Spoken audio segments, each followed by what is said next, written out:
l'horoscope.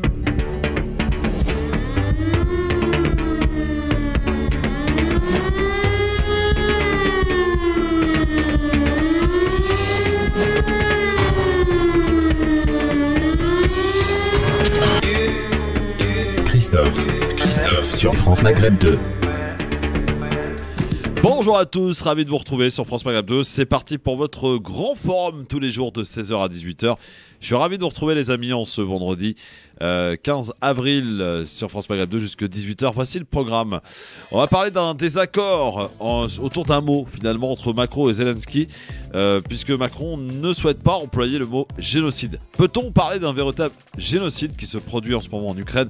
On en reparlera évidemment tout à l'heure. Et puis élection présidentielle, on continue de convaincre ou pas, ou plutôt j'ai l'impression que Marine Le Pen ou Macron essaient de creuser le rejet de l'autre en fait. Voilà, c'est Marine Le Pen qui cherche à créer le rejet de Macron et Macron qui cherche à créer le rejet de Marine Le Pen. Deuxième tour, débat attendu. Oui, débat du deuxième tour qui aura lieu ce 20 avril et qui sera présenté par Gilles Boulot et Léa Salamé. Ça y est, tout le monde est tombé d'accord puisque Marine Le Pen ne voulait pas d'Anne-Sophie Lapix. Qu'attendez-vous de ce débat ? Que faut-il en attendre ? Est-ce qu'il est décisif pour vous ? C'est projet contre projet ou est-ce que vous craignez encore un débat catastrophique comme en 2017 ? On en reparlera avec vous et ensemble au 01 40 33 9000 avec vos appels. Bien sûr, comme chaque jour, vous intervenez parce que vous avez la possibilité de le faire et le peuple s'exprime sur France Maghreb 2 tous les jours entre 16h et 18h. Bienvenue à tous, bonjour. Le Grand Forum, Christophe Rowe sur France Maghreb 2. Le Grand Forum. Il est le premier à être arrivé, il est à l'heure, Emmanuel Dupuis. Ça fait bien longtemps que je ne l'ai pas vu, Emmanuel Dupuis, président de l'IPS. Bonjour Emmanuel. Bonjour Christophe, bonjour aux auditeurs et aux auditrices. Comment ça va, mon Emmanuel ? Ça T'as va beaucoup bien. voyagé là, hein ?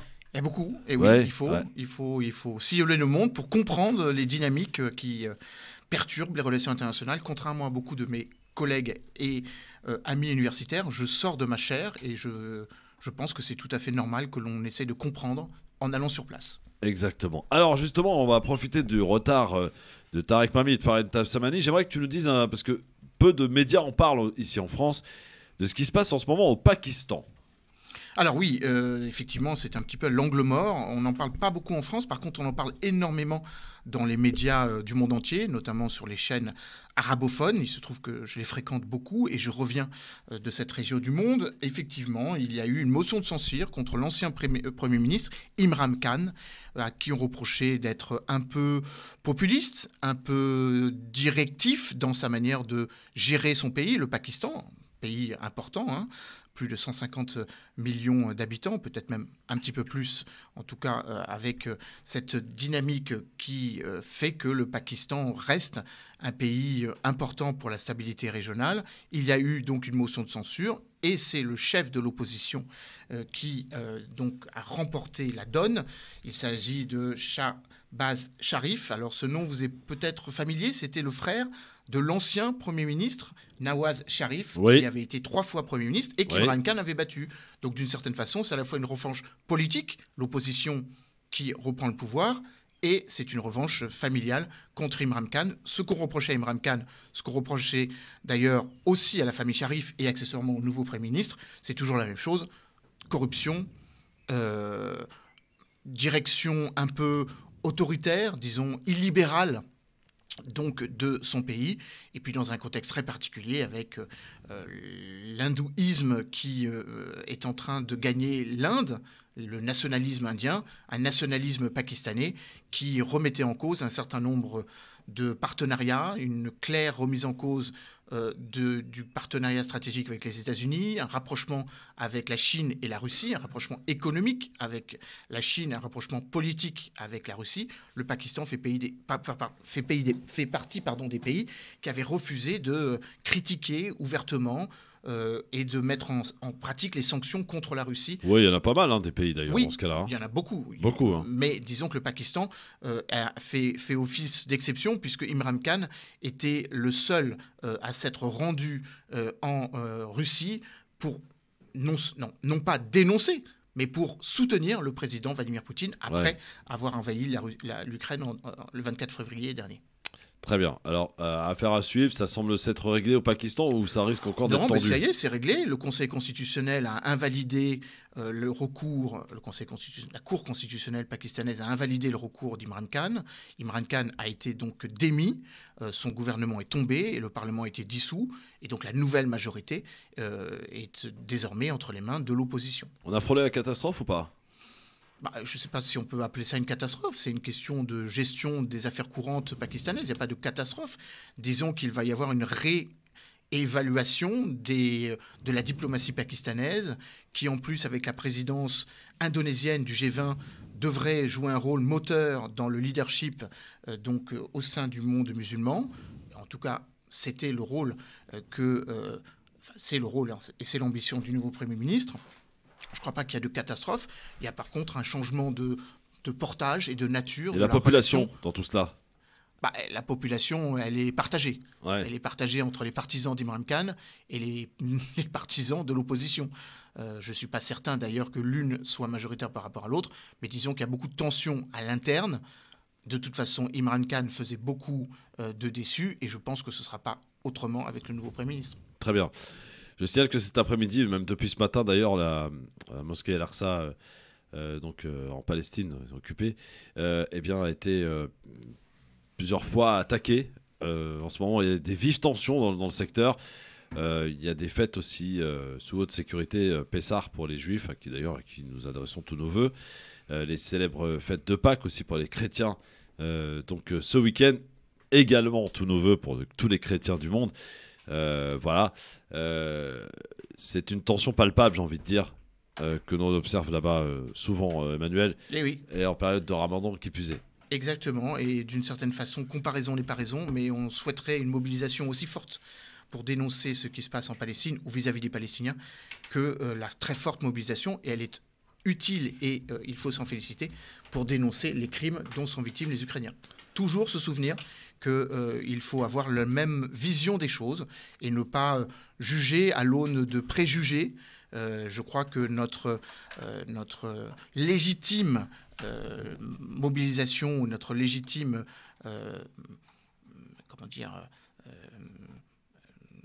capacité de mobilisation pour les Ukrainiens doit aller de pair ou être égale par rapport à ce que subissent les Palestiniens, les Yéménites, les Afghans, les Afghanes, et ne pas faire de discrimination aussi dans les affres ou les souffrances des différents peuples qui sont agressés. Allez, dans un instant, on est de retour sur France Maghreb 2 avec nos débatteurs S'ils arrivent. S'ils arrivent, évidemment, pour l'instant, Emmanuel Sinon, je débat tout seul. Je peux faire le quiz tout seul. Je peux faire le quiz tout seul. Avec les auditeurs, bien sûr, au 01 40 33 9000 sur France Maghreb 2 pour arriver jusque nous. N'hésitez pas, on est en direct. Et c'est bien ça, justement, qui fait que, on vous assistez parfois à des retards, c'est normal, c'est le direct. C'est la magie. Je peux combler le tunnel. Oui, tout va bien. Il y a de quoi faire et de quoi commenter. C'est pas l'actualité qui manque. Restez avec nous sur France Maghreb 2. On est de retour. Le LGF, le grand forum, merci d'être avec nous et en direct avec monsieur Emmanuel Dupuis, président de l'IPS, et monsieur Tarek Mami qui est avec nous. Bonjour Tarek, journaliste, bienvenue, comment ça va? Oui, très bien, mais je vois que vous avez chopé un type entre 3 avions là. Oui, monsieur Dupuis, bien sûr. On était dans le même avion il y a peu de temps, monsieur Mami. Oui, mais moi, rappelez aux auditeurs où on s'est vu. Tout à fait, au Qatar à Doha pour le grand forum économique. Sauf que moi, je suis descendu à Paris, je suis plus reparti. Et vous avez. Je suis repassé au Maroc. Voilà. Et puis après, Azerbaïdjan, si j'ai bien compris. Non, Cambodge. Voilà. Thaïlande et Cambodge. Les auditeurs. Sympa ça. Oui, France Maghreb 2, si vous ne connaissez pas la géographie du monde. C'est pour les vacances, Thaïlande ou pour le boulot? Non, c'est pour le boulot. Ah ouais. Moi, je me déplace que pour le boulot. Voilà, quand vous entendez Emmanuel Dupuis, dites-lui, faites-nous la description. Là où vous non, avez été, ceci dit, j'ai vu Tariq Mami et une autre journaliste. Latifa Loucham. Voilà. Et je suis content que vous ayez eu de bons interviews. Ah oui. John Kerry. Oui, John Kerry. C'était pas... Le Drian dans une rigoladerie innommable. Ah, ça, j'ai pas vu. Enfin, j'étais évidemment dans le public pour écouter la sainte parole de monsieur Le Drian, qui n'a pas dit grand-chose. Justement. Ah, c'était ça la rigoladerie? Non, la rigoladerie, c'est que j'ai pu traverser tous les services de sécurité que vous connaissez, qatari et français. Et je me retrouve avec lui, avec mon micro. J'ai dit bonjour, monsieur Doriot. Il me dit ah bonjour, parce que ma gueule doit lui dire quelque chose. Et je lui ai dit juste un mot pour les auditeurs de France Maghreb 2 pour le truc. Et il me dit, et son mec là, au cabinet, il me dit mais il n'est pas là pour faire des interviews. Mais j'ai dit monsieur, je ne vous parle pas. Je parle au ministre. S'il dit bonjour, ça suffit. Et j'ai un enregistrement de 4 bonjours successifs. Chaque fois, je dis alors vous êtes à devoir bonjour, machin truc. Et là, il y a quelqu'un qui apparemment était au ministère des Affaires étrangères belge. Et qui me dit, monsieur, en tout cas, bravo. Comme journaliste, vous avez fait votre boulot parce que vous êtes arrivé jusque-là. Vous êtes le seul à être jusque-là. Et puis, je suis parti. Je peux constater que c'était dur de l'atteindre. Ah ben, bon. Mais moi, en même temps, comme il n'a pas dit grand-chose, tout à fait. je pense qu'à l'antenne, les auditeurs n'ont rien perdu. Et là, tu as le mec, 4 mecs de la sécurité française, policière, qui arrivent. J'ai dit, monsieur, bougez pas. Je parle avec monsieur le ministre. On a déjà fait des choses. Donc j'ai dit, monsieur le ministre, bon, merci. On se voit à Paris pour l'interview. Il me dit bonjour. Allez, c'est parti pour le quiz, les amis. Voilà. Qu'est-ce qu'il y a? Pourquoi ça marche pas? Ah ben, il n'y a pas de quiz. Ah si, mais si, bien sûr que si. Hein. Le Voilà. quiz. Pas encore. Non, mais Farid fera pas le film. Ouais, Farid Tabsamani, bon, on est Il habitué. n'a jamais fait le quiz, lui. Il fait toujours Non, il arrive toujours après. la phrase finale. Alors, Première allons-y. question. Qui est élu président de l'Algérie en 1999?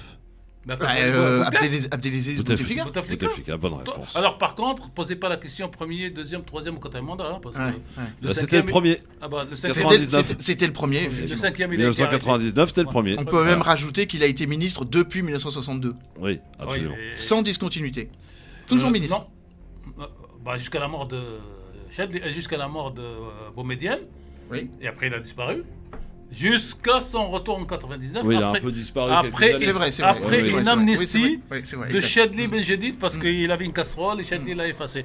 Mais comme les deux sont morts aujourd'hui, donc on est en Ramadan, voilà. dites pas du mal des morts, surtout pas pendant le mois de Ramadan. Deuxième question. Quel ancien président français a appelé à voter Macron? Sarkozy et Hollande, les deux. Oui, Je vous les donne. c'était Hollande qu'il me fallait parce que Sarkozy c'était déjà fait. Ah, on pourrait rajouter François- les anciens Voilà. premiers ministres aussi.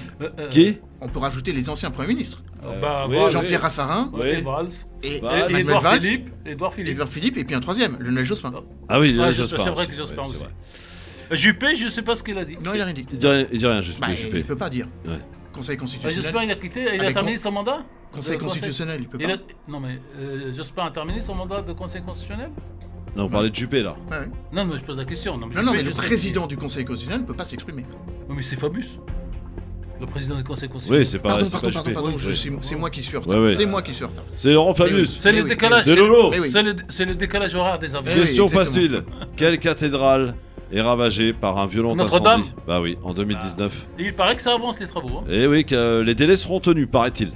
2024. Oui, bah, plutôt Pour les 2025. Jeux hein. olympiques, quoi. Ouais. On fera tout. en Oui, même c'est temps. facile aujourd'hui, hein. Question facile. Quatrième question. Quel ancien candidat a envoyé 10 un euros. chèque de 10 euros Monsieur Lassalle. à Madame Pécresse, à Monsieur Jadot ou encore à Lassalle. Madame Hidalgo? Lassalle, avec une Et phrase. avec cette phrase magnifique, nous Ah. avons toujours besoin des plus petits que soi. C'est comme les petits pois dans la maison. C'est magnifique. Il a fait une bonne campagne. Ouais. Jean Lassalle, 10 euros. Ça lui fait 30. Hein. Oui, bah oui, quand même. 30 euros, quand même, c'est pas rien. Hein. Et le site officiel des LR, de Pécresse, écrit: nous demandons aux petits plaisantins d'arrêter de nous envoyer les chèques de 0 centime et de 0,1 centime. Ils l'ont écrit sur le site. Donc ils confirment la photo qui tourne. Question un peu plus compliquée. Je cherche maintenant le 16e président des États-Unis. Ah oui. Il est mort en 1865. Il fut président d'ailleurs de 1861 à 1865. Il faut dire que des conneries, là, Jefferson. Non, 16e, non, Ouais. 16e. Qu'est-ce qu'il a fait de particulier, ce 16e? 1861. C'est pas Monroe? Non, Lincoln? Lincoln, bonne réponse. Abraham Lincoln est une bonne réponse, Emmanuel. Il a été président de 1861-1865. Assassiné. Et donc, il est mort, effectivement, le 15 avril. Donc il est pas mort. S'il est mort. Il a été tué. Oui, oui, mais il est mort quand même. C'est pas la même chose. Oui, violemment même. Sixième question. Plus de 100 millions d'euros d'équipements militaires ont été envoyés dans quel pays? Ukraine. Ukraine par la Exactement, France. par la France. Enfin, Et puis c'est des petits trucs, c'est Enfin, des... on.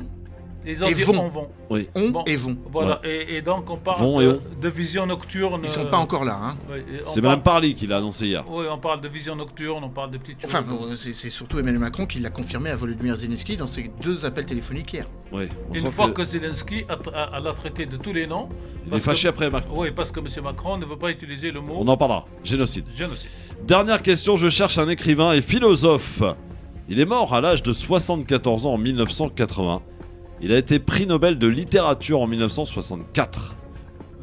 Quelle nationalité Littérature, on Quelle a eu- nationalité Français. Oh, littérature en France, on a eu Camus, mais il n'est pas mort à cette date-là. Romain Gary Non. Il est mort à l'âge de 74 ans en 1980. Oui. Prix Nobel de littérature en 1964, pardon. Oui, littérature pour moi, il n'y a que Camus, mais par moi, il y en a un autre. Le Ah prénom non, il y en a eu plusieurs. Le prénom, c'est quoi JP. Quoi JP. Jean-Pierre Non, pas Jean-Pierre, mais c'est un truc dans le genre. JP Jean-Patrick Non, plus simple. Jean Genot Non, ce n'est pas Jean Gelot. Non, non, Genot n'a pas eu le prix Nobel alors qu'il le mérite. Jean-P. JP, le prénom. Oui, mais C'est un prénom composé, JP. Oui, c'est Jean-Pierre, Non, c'est pas Jean-Pierre. c'est Jean-Patrick, Ni Jean-Patrick. c'est Jean. Il n'y a pas d'autre. Bah si. Qu'a-t-il écrit Qu'a-t-il écrit Bah j'en sais rien moi. Ah, Bah oui, non, mais c'est- Ah, Jean- Christophe, il pique chez- Jean-Paul. Ah, mais bien sûr, bah, demander. évidemment. Bah, Jean-Paul.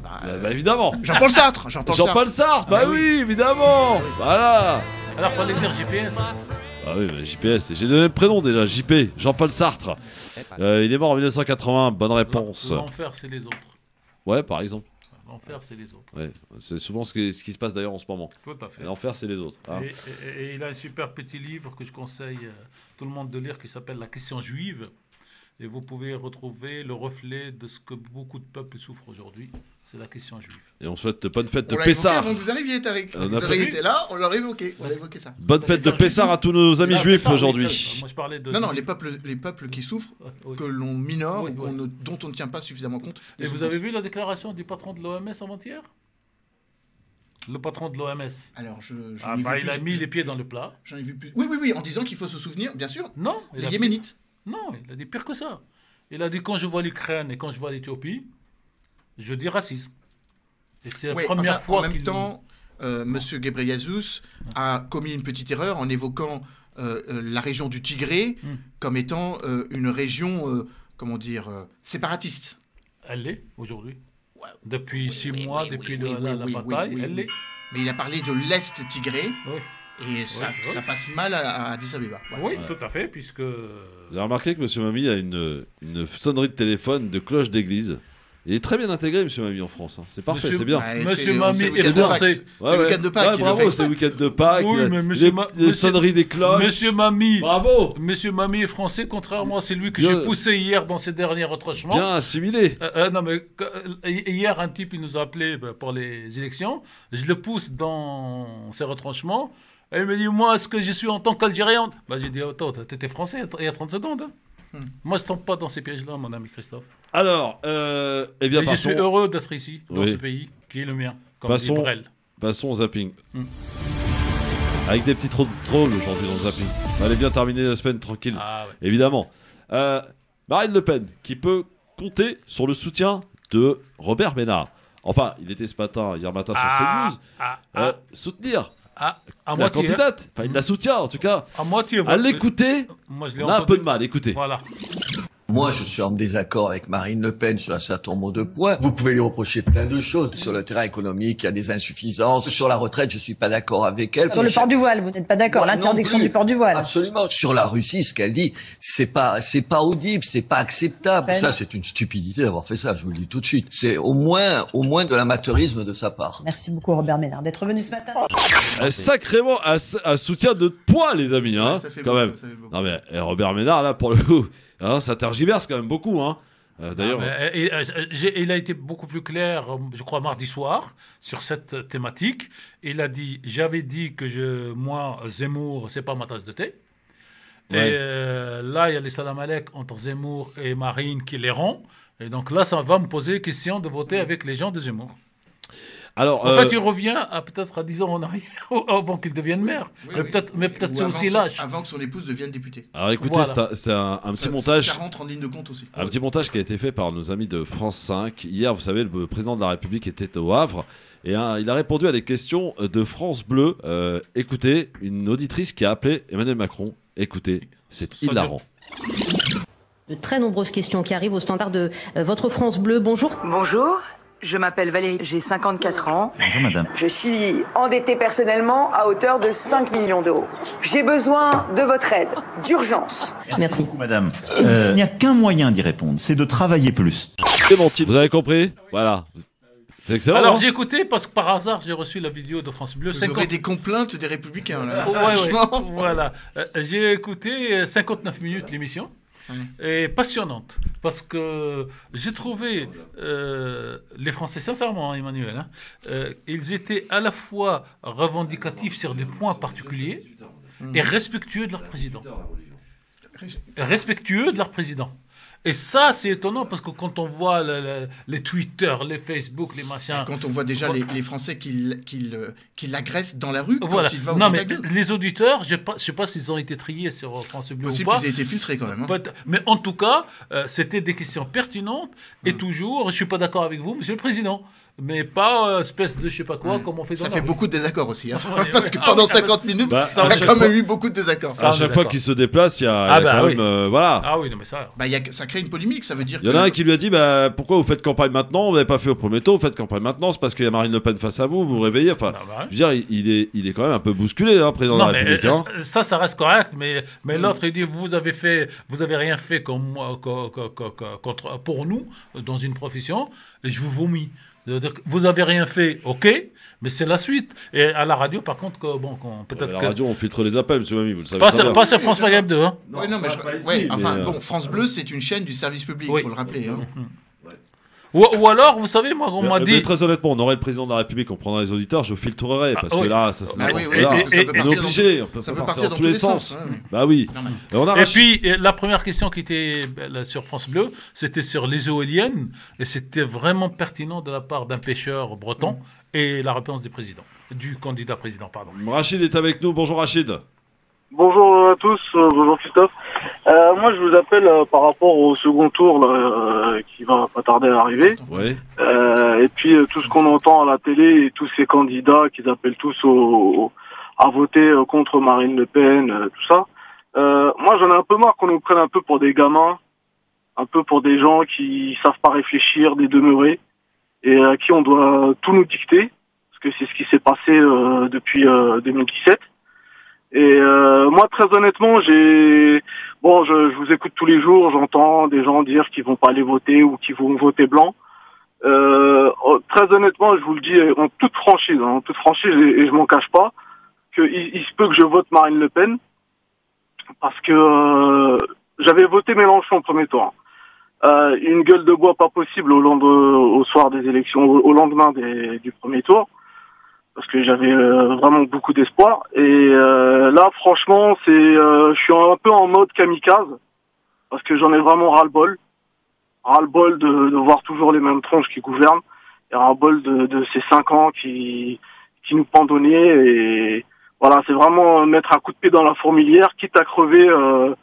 Voilà, quoi. C'est un peu comme ça que je vois les choses. C'est un peu dramatique de penser comme ça, mais Ouais, vous pensez comme voilà. je le dis avec beaucoup d'émotion. Ouais. J'ai un peu la voix qui tremble, et honnêtement, voilà, j'en suis arrivé là. Très bien. là. Vous avez des enfants? Pardon? Vous avez des enfants? Oui. Est-ce que vous pensez à vos enfants quand vous dites « quitte à ce que moi je crève » Est-ce que vous pensez à ces petits-enfants qui, eux, n'ont pas votre responsabilité et qui dépendent de votre vie à vous? Bon, ils sont encore en bas âge, donc ils sont un peu au pays des bisounours, si vous voulez, Oui. mais moi je me dis, s'il faut galérer pendant 5 ans, quitte à que Macron soit pas au pouvoir, très honnêtement, on a galéré 5 ans avec Macron, je pense que je peux galérer 5 ans Vous êtes avec prêt à Marine prendre Le le Pen. risque, quoi, si j'ai bien compris. Vous êtes prêt à prendre le risque. Oui, tout à fait. Très bien. Tout à fait. Bon. Parce que honnêtement, j'en ai marre qu'on nous prenne pour des demeurés. Parce que vous savez, les Français. Je suis assez d'accord avec vous sur la première partie du message, c'est-à-dire qu'on prend les enfants, les gens pour des enfants, on les infantilise. Et moi, je commence à en avoir marre, effectivement, en disant il faut faire ceci parce que ceci, cela. On n'est pas des gamins. Cher auditeur, une question discrète. Oui, excusez-moi. Vous êtes plutôt de couleur blanche ou plutôt de couleur comme moi, basané? Ah, je suis basané, moi aussi, oui. Ah, d'accord. Bon, parce que si vous étiez de couleur blanche, je vous inviterai à vous infiltrer comme n'importe quel citoyen dans un meeting de Madame Le Pen, non pas pour entendre Madame Le Pen, mais pour entendre l'ambiance dans laquelle vous vous retrouverez. Mais si vous êtes basané comme moi, bon, on va pas risquer nos vies. Merci bon courage. à vous, bon courage à vous. 01 40 33 9000. Eh oui, Emmanuel, c'est pas si simple que ça. Restez avec nous. Le Grand Forum, merci d'être avec nous, avec Emmanuel Dupuis, président de l'IPS, avec Tarek Mami, journaliste, Farid Tabsamani, bon, je sais pas où il est. Emmanuel. Il y avait Asia aussi, j'espère qu'elle va bien. bien. Oui, Asia Meda, non, elle m'avait prévenu, Asia, elle a eu un contretemps. Voilà. Asia Meda qu'on embrasse évidemment. Alors, mon cher Emmanuel, c'est pas aussi simple, je le disais tout à l'heure, ça fait 20 ans que ça dure, qu'on agite le. En gros, ça fait depuis 1983, quoi. Ouais, et puis un peu plus avec 2002, quoi, on va dire, avec la surprise de Jean-Marie Le Pen au second tour. Et depuis, effectivement, chaque candidat espère, on va le dire, espère avoir le Front National ou le Rassemblement National face à lui pour espérer être qualifié. Sauf que ça a marché des années, oui, le Front Républicain a été au rendez-vous des circonstances, sauf que ça marche de moins en moins et que les Français en ont marre d'être pris pour des veaux, peut-être. Je ne sais pas. Quoi qu'il en soit, aujourd'hui, voilà, vous avez des auditeurs. Ça aurait été impensable il y a 20 ans. Dans 2 jours, des auditeurs qui s'appellent Mohamed et qui peuvent se poser la question de voter Marine Le Pen. Oui, alors je crois que Tarek a eu raison d'évoquer le fait qu'il faut penser au lendemain du vote et des conséquences du vote. Parce qu'effectivement, il y a beaucoup de colère rentrée. Elle n'était pas si rentrée que ça pendant les Gilets jaunes, après tout. Et que d'une certaine façon, on a eu le sentiment qu'on a tous été un petit peu endormis dans une présidence léthargique, dans laquelle le président promettait beaucoup, disait beaucoup, et en fait faisait le contraire de ce qu'il disait. Donc effectivement, il y a de la colère, il y a du ressenti. Mais il faut toujours, dans ces cas-là, faire la part des choses. Ce que serait une France avec Marine Le Pen. Une France qui sortirait de l'Union européenne, ou du moins dont la relation avec ses partenaires ne serait pas tout à fait la même. Une France qui serait affaiblie sur la scène internationale par le fait que Marine Le Pen n'est pas connue, enfin Marine Le Pen et le Rassemblement national ne sont pas connus pour leur capacité de rassemblement, même si le nom prête à confusion, avec sans doute des politiques qui seraient beaucoup plus dures à l'égard de minorités. On peut appeler ça vraiment prosaïquement comme ça, ou de diplomatiquement. nos compatriotes arabes et noirs pour mettre les pieds dans le plat. Mais je n'ai pas dit. Non, mais moi je le dis, je l'assume. Bon, parce alors, que je sais de quoi il s'agit. Tariq trahit ma pensée, de cette façon. Ou plutôt l'exprime. Je crois qu'il faut faire très attention à ce sentiment de colère. J'ai une alternative à tous ceux qui voudraient voter Marine Le Pen. Exprimez votre colère aux législatives, plutôt que de l'exprimer aux présidentielles. Parce qu'aux législatives, il est tout à fait possible que nous puissions tous faire évoluer la pratique gouvernementale. Je rappelle que dans la Ve République, un président préside et un Premier ministre gouverne, et que le vrai pouvoir se tient dans la légitimité législative. Oui. Et c'est aux législatives, ne pas lui laisser le plein pouvoir, quoi. C'est aux législatives que l'on peut corriger les choses. Et si le sentiment d'une omnipuissance, d'une hégémonie, d'un pouvoir jupitérien vertical est nettement pas aussi démocratique que nous l'aurions souhaité, a été au rendez-vous du premier mandat, il risque de se passer la même chose au deuxième mandat. Alors, j'invalide le vote Marine Le Pen, j'invalide le vote Emmanuel Macron, pourriez-vous penser. Mais en même temps, je pars du principe que c'est aux législatives que l'on pourrait corriger tout ça. C'est vrai, tu as raison. C'est le plus important même. Exprimer sa colère en mettant en avant le fait qu'on veut voir une majorité différente de celle qui a gouverné la France pendant 5 Laïla est avec nous, 01 40 33 9000. Bonjour Laïla. Oui, bonjour. Bonjour tout le monde. Bonjour, bienvenue à vous, on vous écoute Laïla. Merci. Moi, je voulais passer un mais alors vraiment un gros coup de gueule. Ah bon? Pour des gens. Ouais, vraiment un gros coup de gueule. Je suis énervée. Vraiment, je suis énervée d'entendre des auditeurs ou même ailleurs dire j'en ai marre, je veux changer, j'en ai marre de Macron, je vais voter Le Pen. Allô, quoi. Faut arrêter. Marine Le Pen, c'est tout simplement et purement son père, tout simplement. Là où elle a été maline, Marine, elle a compris, là, elle a su rectifier là où son père a échoué, dans le sens où Marine a su draguer elle a voulu changer son fusil d'épaule en étant un peu plus, montrer qu'elle était un peu plus douce, comment dirais-je, j'en perds mes mots tellement je suis énervée. Elle a essayé de draguer son électorat en disant voilà, comment vous dire ça, en résumé, pour moi, c'est simplement super. Voilà, simplement, c'est Jean-Marie Le Pen. Les racines, on peut pas les changer comme ça. Et ce qui me désole et ce qui me fait mal au cœur et m'énerve en même temps, c'est d'écouter les gens comme l'auditeur précédent. Oui, moi aussi, je suis pas une partisane de Macron, mais mon vote, il n'y a pas d'ambiguïté possible. Dimanche prochain, ce sera Macron, point barre. Il n'y a pas à tortiller, il n'y a pas à réfléchir, quoi. Donc moi, ça m'énerve d'entendre dire des gens dire oui, mais voilà, moi je suis pas contente du quinquennat de Macron, machin, on va essayer Marine Le Pen. Mais non, une fois qu'on aura voté, ce sera trop tard. Donc réveillez-vous un peu les gens là, et arrêtez de dire oui, ce sera, j'en ai marre de Macron et j'ai voté Le Pen. Il ne faut pas oublier que Marine Le Pen, voilà, moi je suis de confession musulmane, et moi ça m'embête vraiment de voir la France comme elle va devenir aujourd'hui. Et de devoir dire à la mère attention maman, ne mets plus le foulard parce que tu risques d'avoir une amende. Non et non et non. Ouais. Ça s'appelle la démocratie, ma chère Leïla. Voilà, il y a des gens qui pensent autrement que vous et qui voient les choses. On entend. Oui, parce que oui. Bah oui, mais ouais, démocratie. Oui. Mais d'entendre des gens, surtout de confession musulmane, et d'entendre dire des gens qui disent voilà, moi je suis pas contente j'ai envie de changer. Voilà, vraiment j'ai envie de changer. J'en ai marre de Macron, donc je vais voter Marine Le Pen. Non, comme dirait Tariq Mamine, il faut penser aux enfants. Et moi, ce qui me fait mal au cœur aussi, c'est de voir que le Front National, malheureusement, à chaque quinquennat, à chaque élection, prend de l'ampleur. Voilà. Ça aussi, oui, mais ça c'est pas... Voilà, donc, voilà. Et donc, c'est une autre pour question. faire barrage à Marine Le Pen, il n'y a pas d'ambiguïté. Il faut voter Macron. Point. Très bien. Merci Leïla. On a bien compris et entendu. Merci à vous. Leïla. Ouais. Moi, je pense que la proposition d'Emmanuel est une proposition de sagesse. J'allais dire, la colère dit la langue française, puisque vous me parliez français, cher Christophe, tout à l'heure. La colère est toujours mauvaise conseillère. On apprend ça quand on est gamin, on apprend ça à l'école, on apprend ça dans l'entreprise. Et donc voter, et il l'a dit d'ailleurs, j'ai pas voulu échanger avec l'auditeur d'aujourd'hui, contrairement à Youssef, qui hier, c'était dans un autre état d'esprit, mais aujourd'hui, il parle clairement d'émotion. On ne fait pas de la politique avec de l'émotion. Il faut penser à demain, il faut penser à ses enfants, parce que ces enfants qui aujourd'hui sont en bas âge... Oui, pardon, mais il y a quand même quelque chose qui est extrêmement dérangeant dans tout cela. C'est qu'on est, à juste titre ou pas d'ailleurs, à faire venir Marine Le Pen, à avoir ses 500 signatures, on la légitime, etc. Et une fois qu'elle arrive en haut, on dit attention, non, faut faire barrage. On est totalement incohérent, je veux dire. On ira chercher, soit on banalise, on accepte la démocratie, le peuple qui s'exprime, soit on arrête. On ira chercher M. Bayrou avec sa banque démocratique qui ne sert personne, sauf... Au fait, pour le dire clairement, d'abord, moi je suis sur la ligne d'Emmanuel, faisant barrage aux législatives, ne donnant pas le plein pouvoir à un président de la République. Et ça, quel qu'il soit.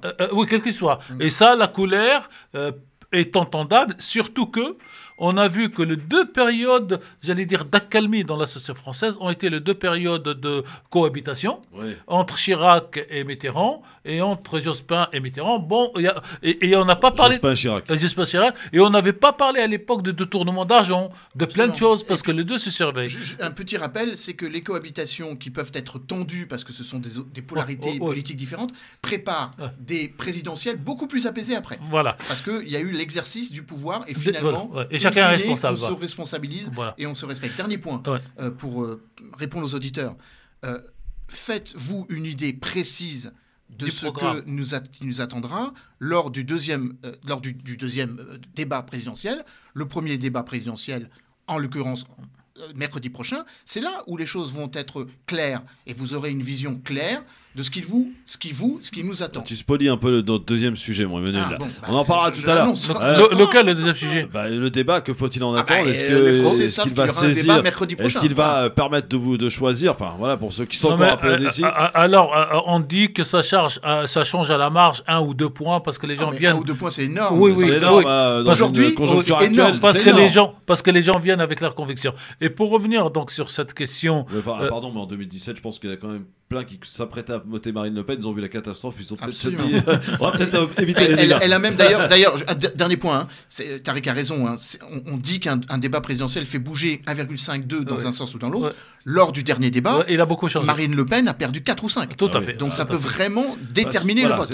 L'autre chose, Christophe, et je le dis, je le répète, et c'est pas parce que je suis par ailleurs macroniste, parce que chacun assume ce qu'il est dans la vie, mais quand on s'appelle Mohamed, quand on lit le programme de Madame Le Pen, ou Farid par exemple, ou quand on s'appelle Farid et qu'on n'est pas bien coiffé, et qu'on n'est pas bien coiffé, et qu'on passe pas chez le coiffeur tous les jours, et que Madame Le Pen est présidente, ben faut pouvoir assumer pour soi. C'est pas grave, on a déjà donné, mais pour nos enfants, parce que nos enfants vont sortir dans la rue. J'allais dire, on peut être pour ou contre le port du foulard, mais vous allez avoir des atrocités dans la rue contre des filles seules. Ça a déjà démarré. Oui, mais ça va devenir, et ça va être légitimé par la loi. Tous ces gens-là vont devenir auxiliaires de justice, auxiliaires de police. Donc je veux dire, faut quand même se poser la question, parce que quand on vote, on doit, et je le regrette de le dire brut comme ça, on doit d'abord chercher son propre intérêt à soi. Dans un instant, on accueille Farid Tabsamani et aussi Farid de Courbevoie, auditeur de Grand Forum. Ils ont besoin de parler, les gens. On a besoin de les écouter en ce moment. Je veux pas qu'on fasse de pédagogie parce qu'on n'est pas des profs, mais en tout cas on écoute les gens qui doivent s'exprimer. Le peuple s'exprime sur France Maghreb 2 dans cette émission, le LGF. À tout de suite. Le LGF, merci d'être avec nous en direct sur votre radio avec Emmanuel Dupuis, président de l'IPS, avec Tariq Mami et avec Farid Tabsamani. Comment ça va, Farid? Très bien, et toi, Christophe? Désolé pour ce grand retard. Qu'est-ce que c'est que cette attaque de venue de nulle part de Tariq Mami sur ta coiffure, mon Farid? Non, mais parce que si Madame Le Pen est élue, il va aller à un truc. Bon, il y en a qui vont dire, mais celui-là, il n'est pas de chez nous. Et il est de chez eux. Pas du tout. Alors, ça n'a strictement rien à voir avec tout ça. C'est purement et simplement l'âge. Je prends de l'âge. Donc, plus on a d'années, plus les cheveux poussent. C'est le contraire, mon cher Farid. Non, mais plus on vieillit, plus il faut donner un style à son âge. C'est ça. Et toi, c'est bien réussi. Je peux aussi être victime discriminant avec mes cheveux blancs. Donc. Bon, à chacun sa tronche. Allez, un autre Farid est avec nous. Il nous appelle du Courbevoie, je crois. Farid, bonsoir. Oui, bonjour Christophe et tes invités. Bonsoir Farid. Tu m'entends là, c'est bon? On t'entend, mon Farid, allez-y. Ouais, juste une analyse pour moi, c'est que moi je pense que Marine Le Pen, je pense qu'elle n'a pas envie de gagner. Pourquoi? Parce que si elle avait vraiment voulu gagner, je pense qu'elle ne taperait pas sur les musulmans ou sur le quoi que ce soit. Parce qu'on a l'impression que c'est du déjà refait, c'est-à-dire qu'en 2017 c'était la même chose. Et j'ai l'impression que là c'est pareil. Donc pour moi, personnellement, je pense pas qu'elle veut gagner. Donc du coup, c'est de la flûte de perlimpinpin, quoi. Donc on sait que Macron, en plus je pense que tu es d'accord avec moi, parce qu'on sait que Macron va gagner. Parce que si vraiment elle aurait voulu gagner, qu'est-ce qu'elle ferait? Elle passerait pas son temps à dire oui, moi je vais interdire le voile, moi je vais faire ça, je vais faire ça. Et je pense que moi, elle se trompe d'ennemi. Et vous le savez très bien. Donc là, c'est pour ça que je vous dis que même là, la seule chose qui pourrait la faire gagner, c'est de dire voilà, moi, j'interdis pas le voile, je suis bien avec tout le monde et je veux que la France avance. Très bien. Mais malheureusement, je pense que là, on va dans c'est du répété, quoi. On sait qui c'est qui va gagner, mais on fait croire que. Moi, c'est mon point de vue personnel. Après, c'est ton point de vue, on va voir ce qu'en pensent nos amis. Farid, est-ce que tu penses que Marine Le Pen n'a pas envie de gagner l'élection, ce que nous dit Farid? Alors, c'est marrant parce que je me suis posé cette question également quand j'ai vu qu'en fait, si vous remarquez bien, il y a deux campagnes chez Marine Le Pen. Il y a la campagne avant le premier tour et la campagne pour le second. Et on a l'impression qu'elles se sabordent. Alors, pas forcément sur cette thématique-là, mais sur d'autres thématiques, elles se sabordent. Alors, je peux me tromper complètement, mais en tout cas, je me suis posé la question. Il faut juste rappeler que son père, en fait, n'a jamais voulu gagner l'élection présidentielle et que parfois, la posture financière de rester l'outsider éternel est beaucoup plus confortable. Maintenant, pour être tout à fait honnête, je pense qu'elle est à quelques doigts de l'Élysée et que je pense qu'elle va se donner au maximum. Là où je suis pas forcément d'accord sur la thématique que notre auditeur Farid, le bien nommé, donne, c'est-à-dire que si elle voulait gagner, elle n'attaquerait pas sur ces questions de voile, etc. Moi, j'ai envie de dire, c'est plutôt le contraire. Si elle veut gagner, c'est sur elle parle à son électorat, justement. Non, pas qu'à son électorat. Elle parle à l'électorat français. Oui. Tout simplement, et pas communautaire. Donc, du coup, je pense que c'est plutôt le contraire. Mais je me suis quand même posé la question sur d'autres thématiques. Est-ce qu'elle veut gagner ou pas, Emmanuel? Oui, enfin, de toute façon, tout candidat pourra faire la politique. Ah, il y a des candidats qui sont là pour faire figuration ou qui Oui, sont là mais, pour faire avancer des idées, mais pas pour gagner. Habituellement, quand on se lance dans une élection présidentielle, on est pris par le système et évidemment, l'objectif, c'est de gagner. Comparaison n'est pas raison, il y a certains candidats qui n'auraient pas dû se lancer dans l'élection présidentielle parce qu'ils étaient certains de ne pas avoir la niaque et l'envie de faire. Ouais. Moi, j'ai fait plusieurs campagnes présidentielles. Il y a une forme de transcendance qui se crée. Même si au début d'une campagne, on y va sans forcément avoir l'idée qu'on va arriver au deuxième tour, mais une fois qu'on est arrivé au deuxième tour, c'est tout autre chose. C'est la capacité d'accéder au pouvoir. Je rappelle quand même que l'écart n'a jamais été aussi faible dans la Ve République entre un candidat hors système. Je ne dis pas qu'il est anti-républicain, mais évidemment, vous avez raison de le rappeler, Christophe, qu'on le veuille ou non, le Front National et le Rassemblement National est un parti républicain, sinon on l'aurait interdit. Bah oui. Mais c'est un parti qui joue de son ambiguïté d'être un petit peu en dehors du politiquement correct, de la ligne mainstream, comme pourraient dire les anglo-saxons. Quand on est si proche... C'est terrible ce portable-là, je ne sais pas qui il est, mais... Comme on est si proche du pouvoir, ou quand on est si proche du pouvoir, non, on est pris dans le système. Et il faut toujours garder à l'esprit qu'une élection présidentielle, c'est l'élection d'un homme qui essaye de faire corps avec l'identité nationale et en fait avec les électeurs, mais également toute une série de compromis qu'on doit faire avec les différentes famille politique qu'on essaye d'agréger. Là, il y a quand même une difficulté pour Marine Le Pen, c'est qu'elle doit tenir compte des électeurs d'Éric Zemmour, elle doit tenir compte des électeurs du Front de gauche, enfin des Insoumis, même si Jean-Luc Mélenchon a répété 4 fois qu'aucune voix n'irait au Front National. Force est de constater que c'est pas vrai, puisqu'on sait très bien c'est plutôt Macron qui les drague là en ce moment. Hein. Oui. Il nous a ressurgé quelques trucs de gauche là. Oui, mais vous savez, ça depuis fonctionne. Dimanche, il a dit tiens. Ouais, mais ça fonctionne pas comme ça. Ah oui. Là, on en revient à ce que disait un premier auditeur. Les auditeurs n'aiment pas être caporalisés.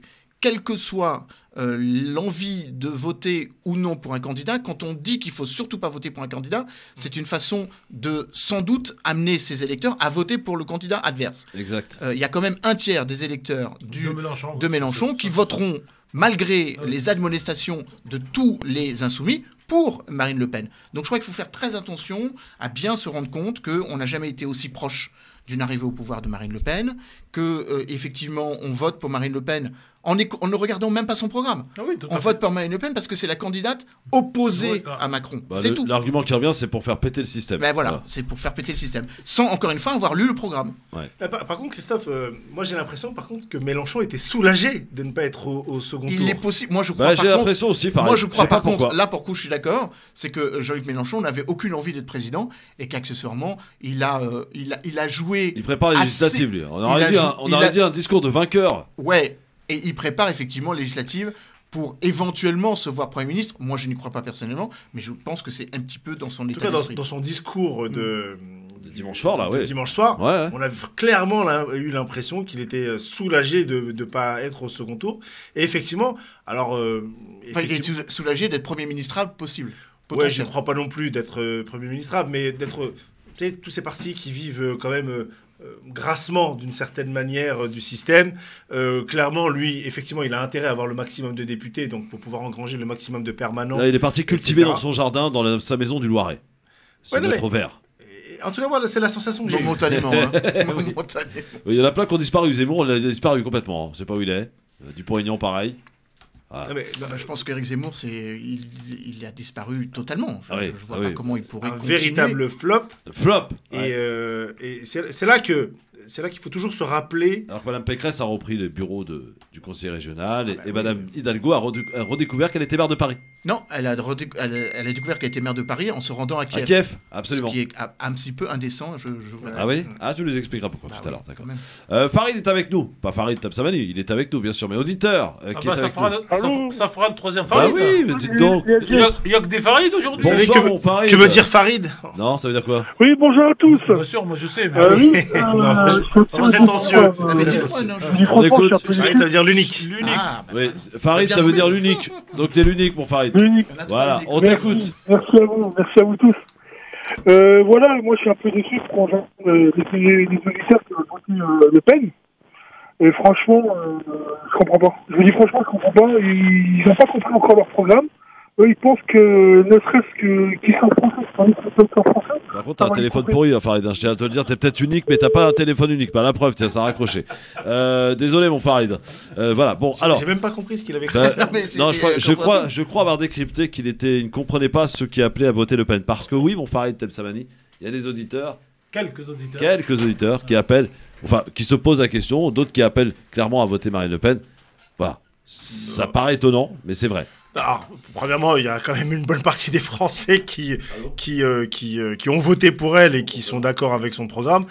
Maintenant, moi, je peux pas le comprendre objectivement lorsqu'on découvre le programme en entier. Et deux, je pense que le vote Le Pen, en tout cas Marine Le Pen, c'est davantage un vote anti-système, anti-Macron. Oui, voilà. Et c'est un vote contestataire. C'est un vote contestateur spécifiquement. En même temps, c'est très délicat. On a un système sous la Ve République d'accès au second tour, en tout cas pour devenir président, qui est très très difficile parce que finalement, même au premier tour, vous essayez de voter. Pendant très longtemps, les gens votaient pour leurs convictions, etc. Même maintenant, c'est plus possible. Parce que maintenant, en fait, il y a un vote d'utilité, un vote de barrage, ici ou là, dans un sens ou dans un autre, qui fait qu'en fait, les gens qui ont des véritables convictions, bah moi, je me mets à leur place, ils sont quand même très perdus. Farid, Tarek et Emmanuel, j'attendais Farid, l'arrivée de Farid Tabsamani pour terminer le zapping, puisque je suis sûr que ça va lui faire plaisir. Clémentine Autain était l'invitée d'Europe 1 ce matin, et elle nous a dit « Il ne faut surtout pas sous-estimer la haine contre Macron ». Écoutez. Ce report de voix, il était de 10-12% Je pense qu'il y a un double mouvement. Il y a d'abord la haine à l'égard de Macron. Faut pas la sous-estimer. Je veux dire, le président des riches, avec son mépris, son arrogance, la façon dont il a aussi traité le mouvement des Gilets jaunes, le en même temps qui s'est terminé par et de droite. Je pense que tout ça crée une très très grande colère. Et donc on a une difficulté, il nous a mis en danger par rapport à un mécanisme qu'on connaissait bien, à savoir il suffisait de se retrouver face à l'extrême droite pour gagner. Et je pense que Emmanuel Macron a joué avec le feu. C'est que d'une certaine manière, il a permis aussi de faire monter l'extrême droite alors qu'il devait être un rempart. Or, la haine qu'il suscite fait qu'aujourd'hui, on a un second tour qui est plus inquiétant que d'autres fois. Parce que le mécanisme de front républicain d'autrefois ne marche pas aussi simplement. Voilà. Donc c'est un problème, et c'est un problème qui relève de la responsabilité d'Emmanuel Macron. Ça, c'est la première chose. Et la deuxième chose, c'est que Marine Le Pen a réussi à se banaliser. Voilà, c'était Clémentine Autain. Farid.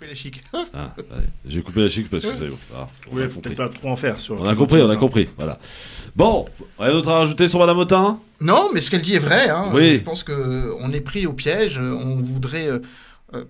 On en viendrait presque à oublier la campagne, le quinquennat d'Emmanuel Macron parce qu'il y a Marine Le Pen.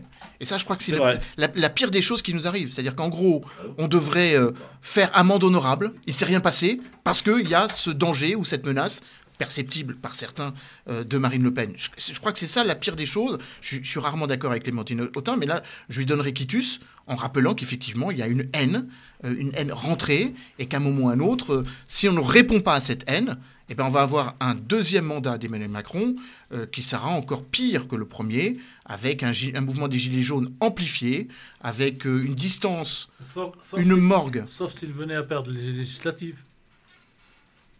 Oui.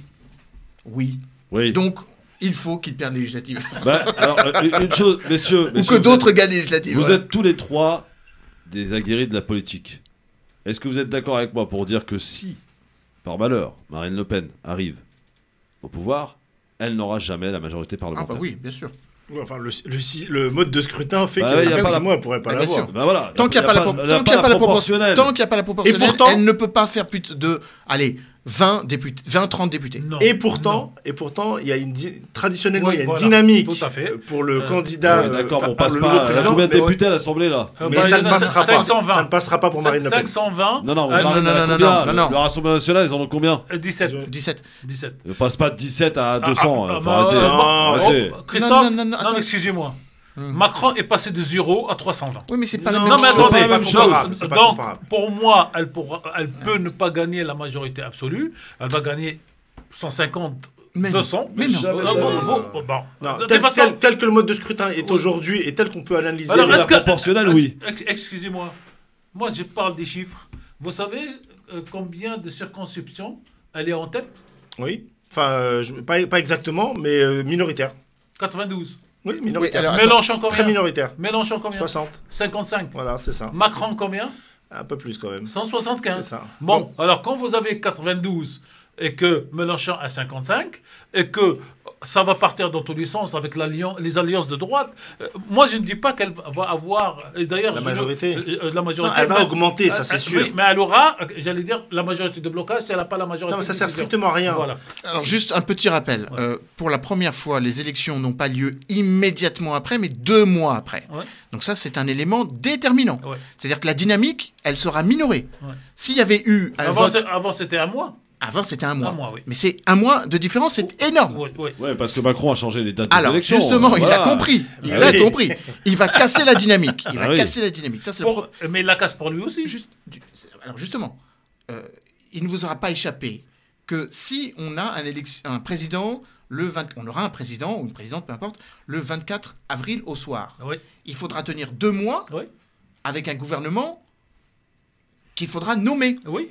Ça veut dire... Ah oui, donc ça veut dire Castex, ça y est, il dégage là. Ça veut dire que le président va dissoudre l'Assemblée telle qu'elle est, va nommer un gouvernement de transition... Mais il ne va pas dissoudre, son mandat est terminé. Il n'y a pas de dissolution. Il n'y a pas de dissolution, certes, mais en tout cas, il faudra quand même nommer un gouvernement sur une base qui n'est pas celle de l'élection législative. Donc là, les ministres qu'il y a actuellement, au-delà du 24 avril... Certains d'entre eux pourraient être reconduits si Macron gagne, mais leur mandat est terminé. Leur mandat est terminé. Oui, leur mandat est terminé. Les ministres n'ont pas de mandat. Oui, mais déjà. Le gouvernement est dissous. Ils ont une nomination. Donc, en fait, le président, le chef du gouvernement, le Premier ministre, le 25 au matin, démissionne et fait démissionner tous les gouvernements. C'est comme ça que ça marche. Je reviens. Oui, très intéressant, Manuel. Je reviens là rapidement. Ça veut dire que là où traditionnellement il y avait une dynamique politique, il risque pas.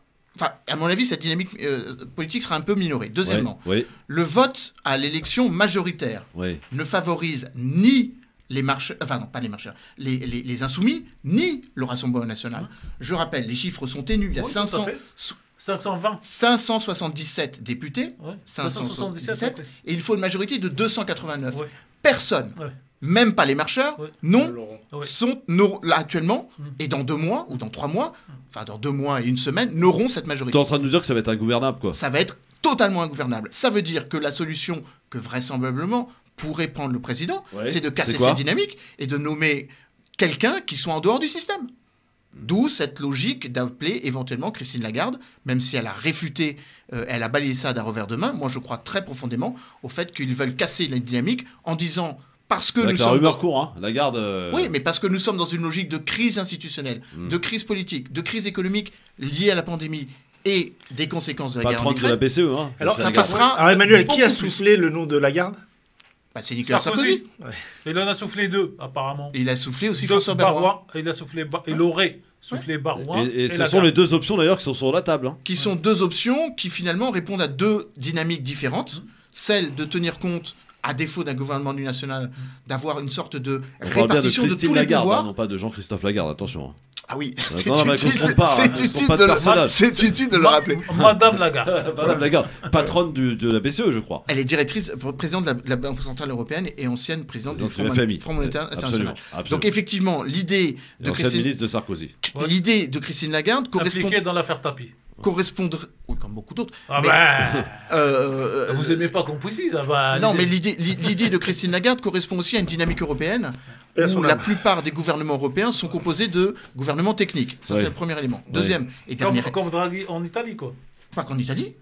Actuellement en Espagne, c'est quasiment devenu un gouvernement technique, puisqu'on est en train de dépolitiser ou de casser la légitimité et de Podemos et du Parti Socialiste. C'est le cas aux Pays-Bas, c'est le cas en Finlande, c'est le cas en Suède, c'est le cas dans une bonne partie, c'est le cas en Belgique, de gouvernement technique. Donc la mode est au gouvernement technique par rapport à la gravité de la crise. Et je pense que les Français peuvent le comprendre. Dernier point. Dernier point rapide, parce que j'ai Choukri là qui attend depuis longtemps. 10 secondes. Oui. La logique de François Baroin correspondrait à une nécessité d'apaisement où les élus locaux, les corps constitués, les corps intermédiaires ont été un petit peu bafoués pendant ce mandat, et ce serait une façon de les remettre dans le jeu. Mais je termine vraiment en disant 2 mois, c'est une dynamique qui ne favorisera pas Marine Le Pen si jamais elle gagne l'élection, ou même les Insoumis. Choukri est avec nous, il nous appelle de Nanterre. Bonjour Choukri.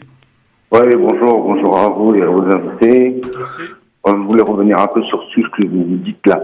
Monsieur Mamie disait qu'il fallait réfléchir au lendemain, il fallait réfléchir à nos enfants. Est-ce que vous avez réfléchi, Monsieur Mamie, aux gilets jaunes? Est-ce que vous avez réfléchi au fait que on était pratiquement obligé de nous faire piquer pendant le Covid? Est-ce que vous avez réfléchi aussi aux conséquences de la guerre en Ukraine? Monsieur Macron continue à envoyer des millions, des centaines de millions. Et en conséquence, dimanche prochain, j'irai voter Madame Le Pen. Vous êtes le directeur de la radio, vous allez pouvoir parler toute la soirée si vous souhaitez. Non, mais je parle pas toute la soirée, puisque ça s'arrête à 18h. Les conséquences de la guerre en Ukraine, Monsieur Mamie, elles sont dangereuses. Et Monsieur Macron nous pousse à la guerre. Il envoie des centaines de millions. Il est derrière l'OTAN. Il gonfle ses petits bras. Alors que finalement, si Poutine il avait envie, il écrase la France. Qu'est-ce qu'on fait en 2 secondes? Qu'est-ce qu'on fait? Comme une petite punaise. Qu'est-ce qu'on fait? Monsieur Mamie. Qu'est-ce qu'on fait, cher monsieur? Cher Choukri. Question pratique. Je préfère avoir une soi-disant extrémiste prête à négocier avec Poutine pour pas que on ait la guerre en Europe totalement, et plutôt qu'un mec qui nous a éborgnés, qui nous a confinés, qui nous a fait la misère, et on connaît son bilan. Alors franchement, c'est votre droit, cher monsieur, parce que vous vous adressez à moi. Je préfère avoir une folle au gouvernement. Voilà, très bien. J'ai plus rien à dire. Plutôt qu'un mec qui est prêt à nous envoyer au casse-pipe avec la Russie, alors qu'on ne fait pas le poids. On va se faire écraser. Merci Choukri. Merci Choukri. Non, mais juste un mot, je le remercie parce que chacun est libre. C'est France Maghreb. Oui. Il a fait de son bunker, il y a un écho derrière. Il est à Mariupol, là, dans les usines. Merci, pour défendre. Non, mais c'est son droit. Mais ce que je veux dire, je préfère une folle au gouvernement.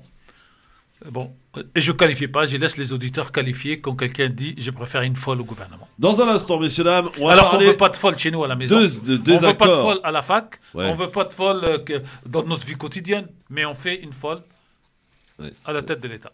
Dans un instant, on va parler de ce désaccord entre Emmanuel Macron et Zelensky à propos d'un terme que Emmanuel Macron se refuse d'employer, le terme génocide. Alors, peut-on dire que ce qui se passe en Ukraine, Farid, Tarek, Emmanuel, est un génocide? On en reparle dans un instant avec vous, auditeurs, auditrices, au 01 40 33 9000. À tout de suite.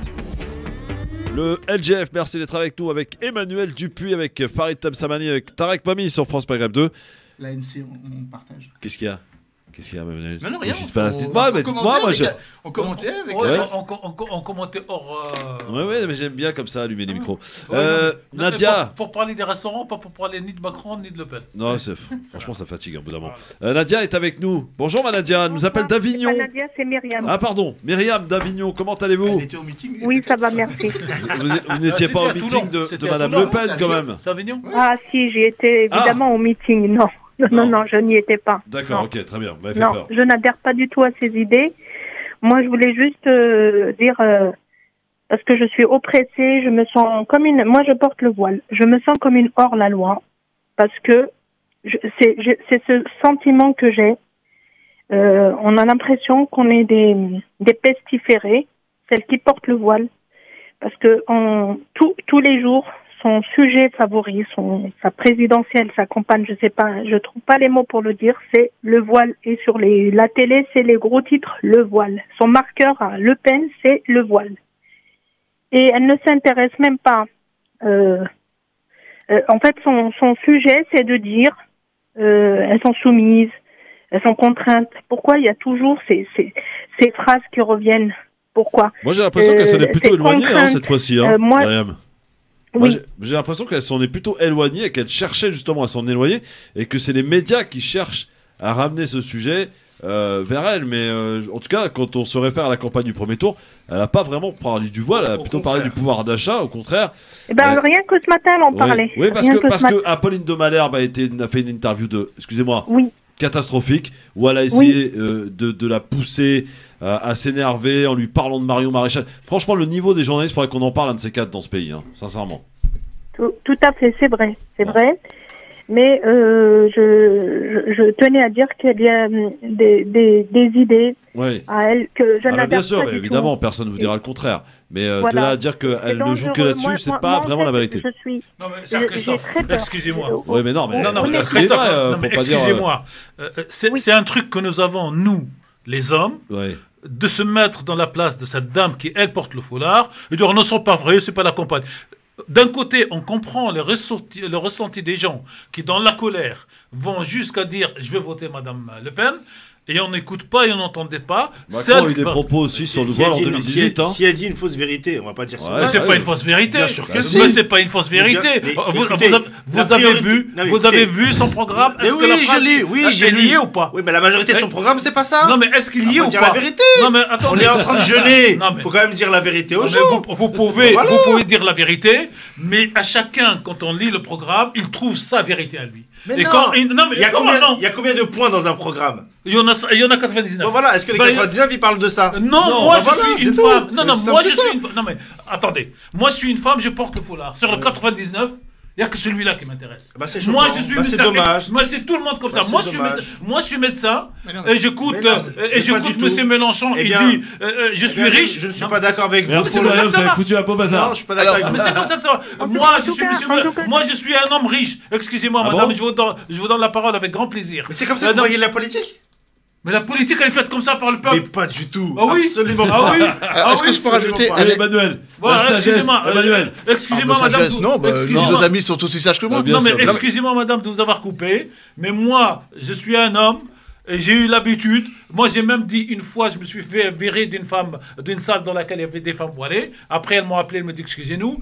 Je leur ai dit, moi, à titre personnel, Tarek Mami, je le dis ici à l'antenne, je suis contre le voile. Mais je suis le premier qui défend toute personne qui aime. Non, moi je le dis. Quand une dame décide de mettre le voile, moi je suis le premier qui le défend. Elle, c'est pas ce qu'elle dit. Mais l'interdire, on s'habille comme on veut. Il y en a bien. Elle a dit que Marine Le Pen était omnubilée par la question du voile. Mais moi je ne le crois pas. Je crois que Marine Le Pen a tout fait pour des raisons tactiques. Bien sûr. Soyons d'accord. Pour s'en éloigner. Parce qu'elle ne le pense pas du tout pour ne pas l'évoquer. Au contraire, tout est fait. C'est un point parmi 99, mais c'est pas une revendication majeure. C'est une candidate qui a fait tout pour gommer la longue histoire de son parti. Moi, je suis citoyen. Et de son. Je regarde dans un programme les points qui m'intéressent, mais c'est comme ça que ça marche. C'est pas ce nous qu'on dit. votons tous avec nos intérêts. Tariq, on est d'accord, mais c'est pas ce qu'elle dit. C'est pas ce qu'elle a dit. Je la laisse parler alors. C'est pas ce qu'elle a dit. Puisqu'on est trois hommes à interpréter, madame, c'est ça le rapport avec les hommes. Je tenais à le souligner aussi. On fait des moi, je suis femme de ménage. Je fais du travail dans les gares. Et c'est pénible. En fait, ça me met hors de moi parce que, en fait, on demande rien. On demande à vivre paisiblement. C'est tout. Je peux lui répondre. Bien sûr, Farid, réponds-lui. Réponds à Myriam. Bon, Myriam, oui. je suis navré pour vous de ressentir ça, parce que effectivement, comme l'a dit Tarek Mami, vous êtes une femme, des milliers de femmes, des centaines de milliers de femmes probablement portent le voile dans ce pays-là. Il a une connotation, nos mamans, nos sœurs parfois portent le voile, mais si on sort de l'émotionnel, sort de l'émotionnel pour essayer intellectuellement d'expliquer pourquoi il y a une différence de compréhension. Et c'est pour ça que elle a ce ressentiment. C'est que ce pays-là a fait un travail pendant des siècles et des siècles pour gommer toute aspiration religieuse dans le domaine public. On ne le comprend pas de la même manière, mais c'est la logique même de ce qu'on appelle la République française. C'est malheureux, c'est injuste, c'est triste, on peut ne pas être d'accord, mais les révolutionnaires qui ont fait la révolution au 18e, en fait, ils ont amené cette logique-là. La difficulté, et c'est dommage, c'est triste parce que les hommes, c'est très égoïste, mais les hommes, en fait, vous pouvez voir un homme et ne pas savoir de quelle religion il est. Sauf s'il est sikh. Sauf s'il est sikh, vous avez complètement raison. Non, mais vous avez complètement raison. S'il porte un kippa sur la tête. Et d'ailleurs, il y a un grave problème pour la communauté sikh, bien sûr. Et d'ailleurs, la communauté sikh en France est en train de partir en Angleterre parce qu'effectivement, ils n'ont pas ce souci en Angleterre. Ouais. C'était une véritable difficulté. C'est pour ça que si on sort un peu de l'émotionnel, j'ai pas dit que c'était une bonne chose ou pas une bonne chose. Juste essayer de comprendre pourquoi, en fait, ce débat-là revient régulièrement. C'est parce que justement, la société française l'a gommé toute aspiration religieuse dans le domaine public. Or, nous avons un souci. Voilà. Pardon, j'entends pas. Mais pourquoi t'entends pas l'auditrice? Mettez le casque, j'ai mon vieux. pas de casque. Pareil, mets le casque, oh. J'ai pas de On casque. fait de la radio, mon pareil. Voilà, si tu veux échanger avec Myriam, il faut que tu puisses l'écouter quand même. Excuse-moi. Non, mais je pensais qu'elle parlait. Pardon, qu'est-ce qu'elle disait, Myriam? Myriam, juste pour conclure, allez, parce qu'il faut qu'on avance, mais c'est vrai que c'est important, on avait prévu des sujets, tout ça, mais en ce moment, c'est vrai que la situation est tellement complexe.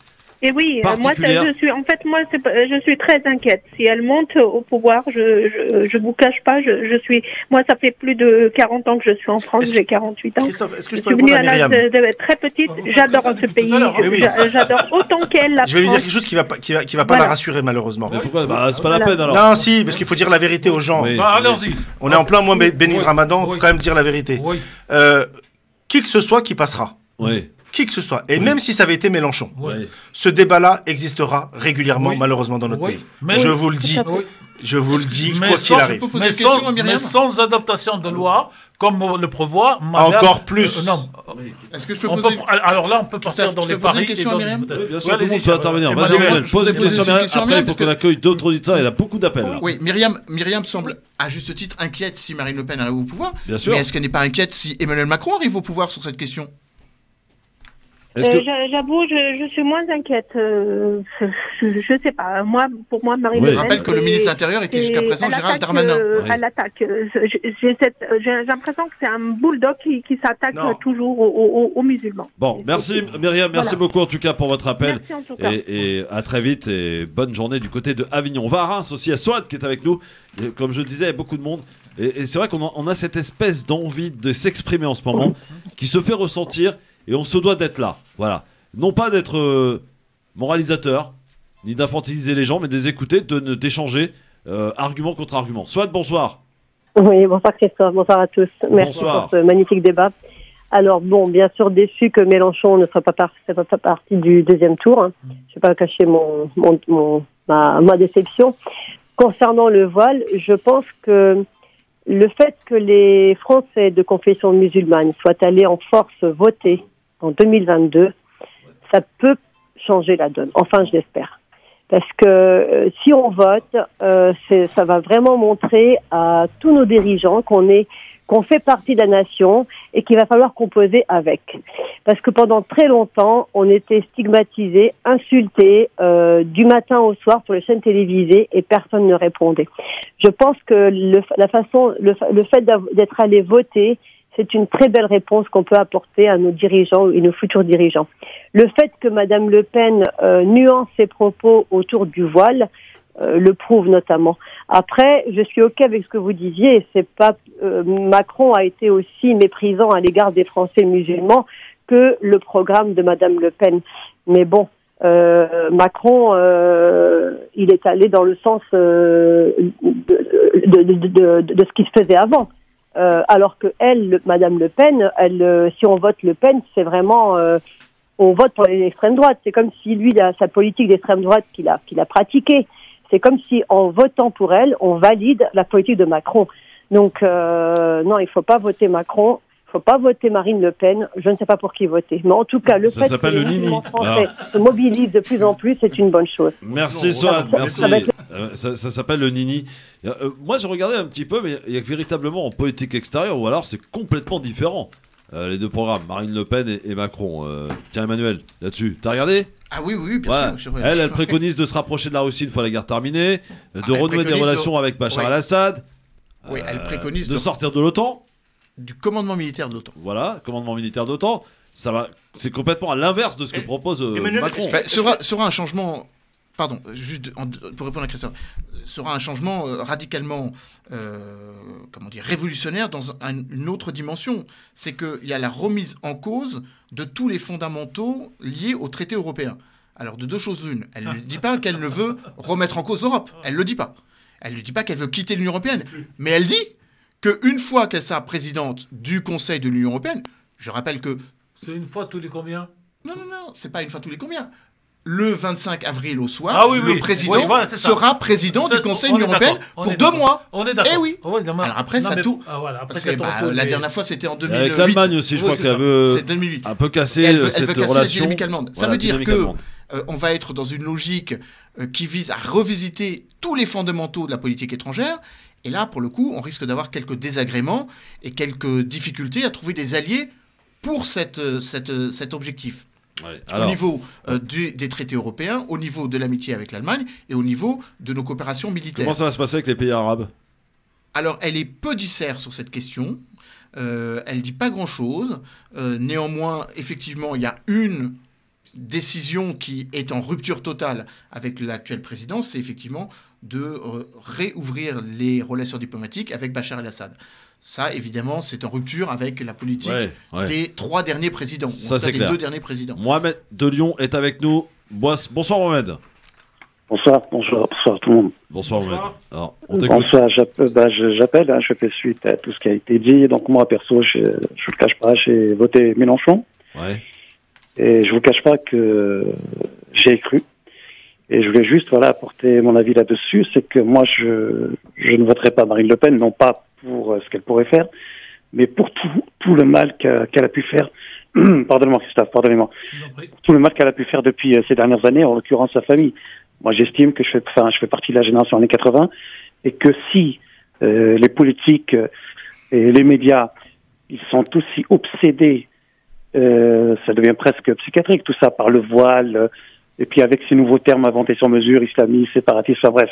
Moi, je pense que Macron aussi, parce qu'il y en a beaucoup qui veulent le punir, il y a beaucoup de mon entourage qui veulent pas voter pour lui, parce qu'ils, non pas par rapport à sa politique sociale, mais plutôt par son acharnement par rapport à Darmanin, ce qu'il a pu faire pour certaines mosquées, etc. Moi, je pense que Macron, il était obligé d'aller sur ce terrain-là, voire un petit peu comme tout le reste des politiques. Moi, j'en veux à la famille Le Pen. Je leur en veux parce qu'ils ont démocratisé, banalisé et voire des fois obligé d'autres politiques à aller sur ce terrain-là. Ça me fait de la peine quand j'écoute la femme là, qui est passée juste avant moi, qui pleurait. Dites-vous que toute cette politique islamophobe, qui est devenue presque un business pour certains, parce qu'ici on ne va pas sur ce terrain-là. Mohamed, bouge pas mon ami, oui. Je te reprends dans 2 minutes, d'accord? Il y a les petites piges, on est capitalistes, évidemment, à tout de suite. Le LGF, merci messieurs dames d'être avec nous en direct. Tarek Mami, Emmanuel Dupuis et Farid Tamsamani. Avant de récupérer notre ami Mohamed de Lyon qui va terminer, il y a un autre point aussi sur lequel, pour le coup, ça peut faire très mal. C'est sur la vision sociétale. Marine Le Pen propose de réintégrer toutes les infirmiers et infirmières, le monde hospitalier, qui ont été bannis à cause du fait de ne pas vouloir se faire vacciner. Dans un autre côté, ça a été annoncé dans Brut, pour écouter, Emmanuel Macron promet le passeport vaccinal, la 4e picouse et compagnie. Il y a 2 visions différentes, sociétales aussi, qui est proposée dans cette élection du 2e tour. Si quelqu'un veut rajouter quelque chose avant que récupère Emmanuel. Juste une question. Ouais. Est-ce que le passe vaccinal, il est français ou est-ce qu'il est européen? Le passeport, là on parle du passeport vaccinal. Oui, qui serait... est-ce qu'il est français? Oui, mais il est français, mais on n'a plus de souveraineté dans ce pays. Moi, je pose la question, justement. Ouais. Est-ce qu'il est uniquement français et macroniste, ou est-ce qu'il est européen? Il est peut-être européen, mais on n'est pas obligé de suivre. Oui. Voilà. Je sais pas. De même qu'on n'est pas obligé de suivre sur la 4e injection non plus. Voilà, non plus. Voilà, exactement. Alors, Mohamed, pour terminer. Oui. Oui, pardon. Ouais, je termine. Je voulais juste dire que j'étais un petit peu d'accord avec ce que a dit Tarek hier. Ouais. Et puis dire que moi, je vais aller voter. Alors, je vais pas aller voter pour faire barrage. Enfin, si, je ferai barrage à Marine Le Pen, évidemment. Mais dire que Macron, parce que certaines personnes des franco-maghrébins, comme nous tous, qu'ils veulent absolument punir, je disais tout à l'heure, Macron, de par sa politique un petit peu islamophobe. Moi, j'estime qu'il n'a pas été le plus pire. Évidemment, il y a beaucoup de choses à dire pour sa politique sociale, les gilets jaunes, etc. Oui, il y a beaucoup de choses à dire. Mais quand même, je pense qu'on s'en est sorti pas mal par rapport aux autres pays pendant la période du Covid. Et s'il fallait punir Macron, allons faire pour les législatifs. Et je pense qu'il y a assez de place prochainement pour faire ce qu'il faut, pour soutenir Mélenchon s'il le faut. Mais de là à dire qu'on va voter Marine pour punir Macron, sincèrement, moi j'ai honte. J'ai honte pour notre passé, nous les Maghrébins, ce que la famille Le Pen, je le répète une dernière fois, ce qu'elle a fait comme mal. Je pense que c'est du politique. Certains n'étaient pas islamophobes, ils le sont devenus par obligation, de par le chantage de l'extrême droite, qui parfois ils font l'appui le beau temps sur les réseaux sociaux.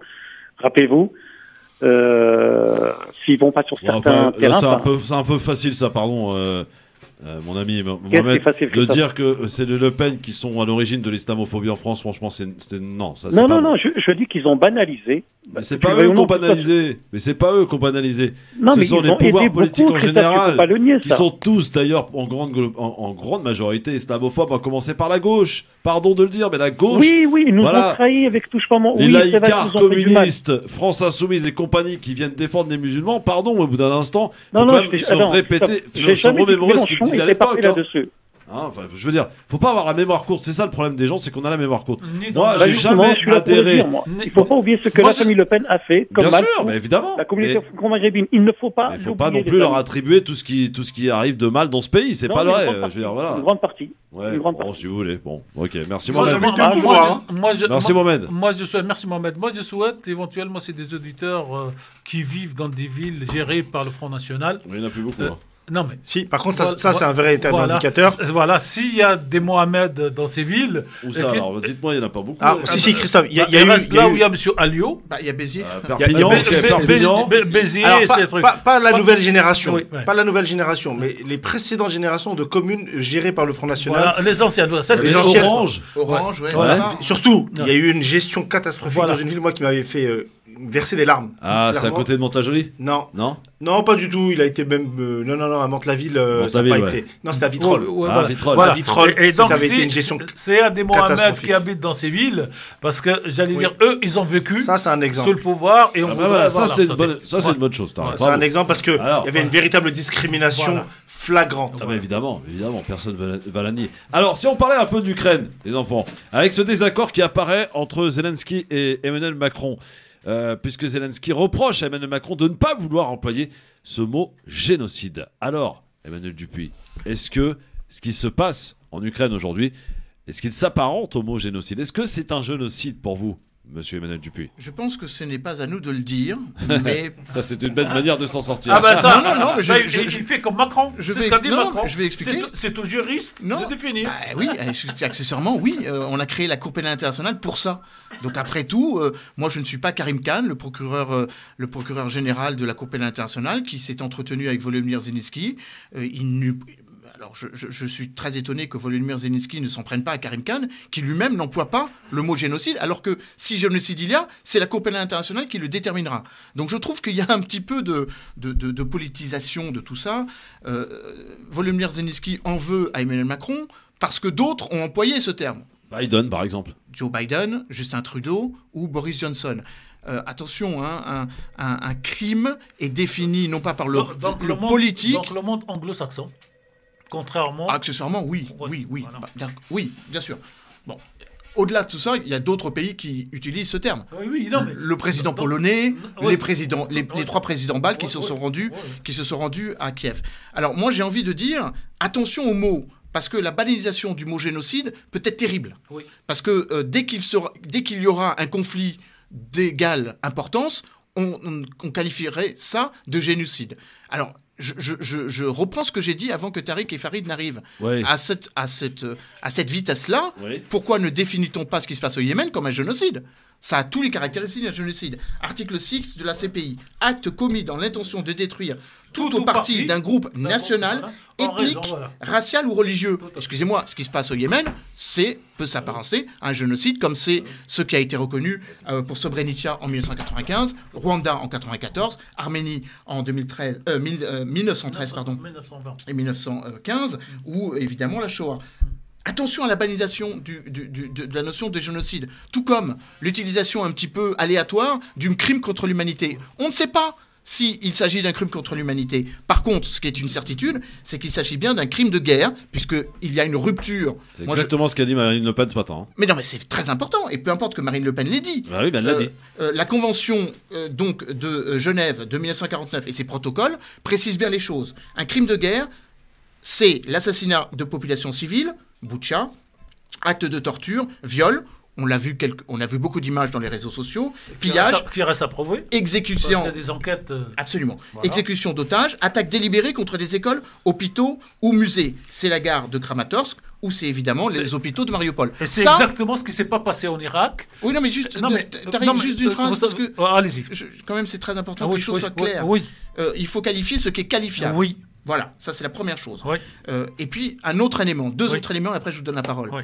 Un crime contre l'humanité n'est pas moins terrible qu'un crime de génocide. Oui, tout à fait. Parce que moi je suis très inquiet quand on veut évoquer l'ignominie en disant c'est un génocide. Non, tout n'est pas un génocide. Je ne suis pas du tout certain, au risque de choquer les auditeurs, qu'il s'agisse d'un génocide. Je suis certain qu'il s'agit de crimes de guerre.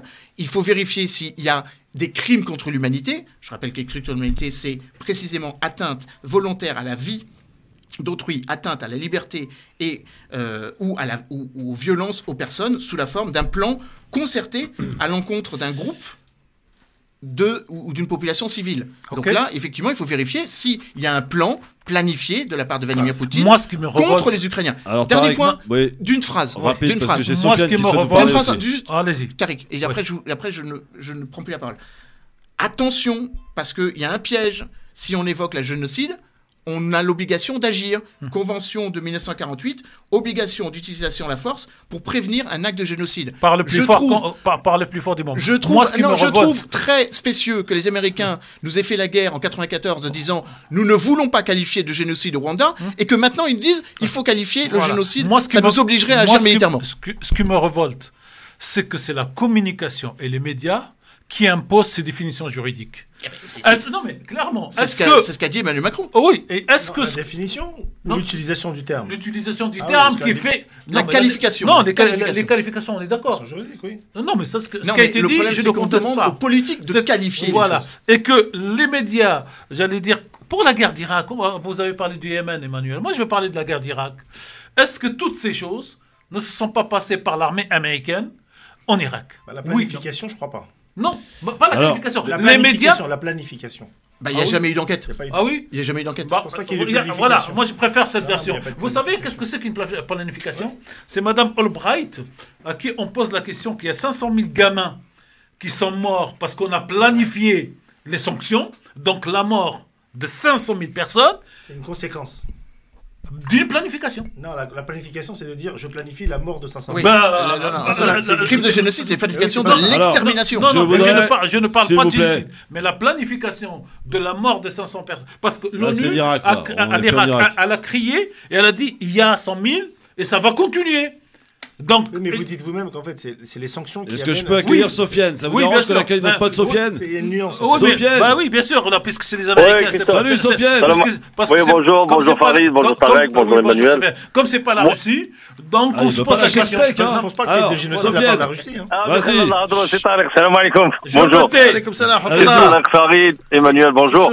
Moi, j'ai une petite question à Emmanuel, si c'est possible, mais tout d'abord, avant de parler de génocide et tout, moi je pense que l'Occident aujourd'hui est très très mal placé pour donner des leçons ou d'emmener des dirigeants occidentaux d'origine, des dirigeants africains ou autres, ou Poutine, vers la Cour pénale internationale, parce que le premier il devrait y être, c'était Tony Blair et George Bush avec les crimes abjects qu'ils ont commis en Irak en 2001, sous fausse bannière en vérité pour les armes de destruction massive. Et il y a tellement d'exemples malheureusement que ça discrédite complètement ce débat à titre personnel, et même il faut avoir les moyens pour embarquer Poutine devant un juge devant la cour pénale de La Haye.